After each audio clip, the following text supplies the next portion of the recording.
I'm Courtney Brokopis. I'm here studying on the master's course in directing circus at Circa Media.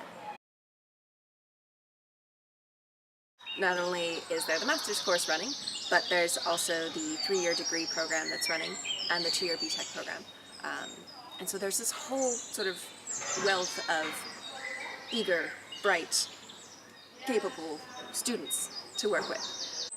As part of this course, there's one module called Performer as Source, where the master's students work directly with the 3rd-year degree students to help them develop their own particular pieces. So as part of the 3-year degree, they are tasked with creating compilation pieces where they propose their disciplines, they propose the tone, they propose the style of piece that they're doing, but the master students help them shape that.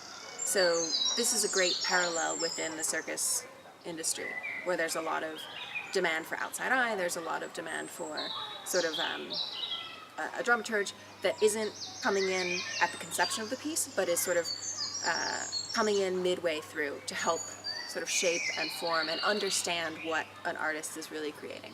So that gives us, the master students, a really great opportunity to delve into this process and understand what it's like to facilitate the creation of a piece. Not necessarily to write it, but to facilitate it and see it into fruition.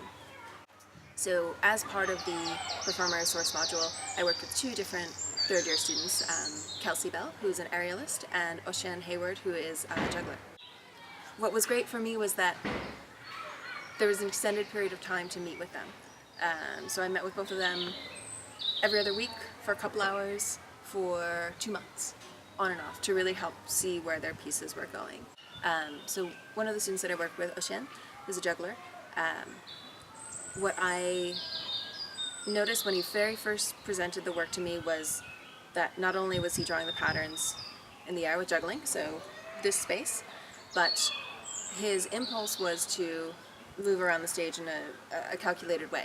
That was just one instance of where being on the outside of a piece, of a process, lends a different character to it. And so with that one little piece of knowledge, we just expanded it and dove into what it meant to not only pattern with juggling in the air, but pattern on the floor with the objects placed in different ways, and then with the body in relation to those objects.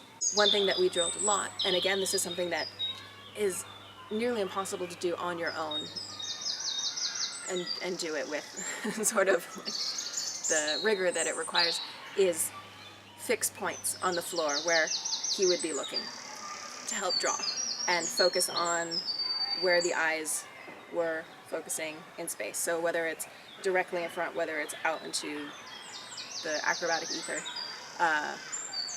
wherever that may be, and understanding the intentionality behind that.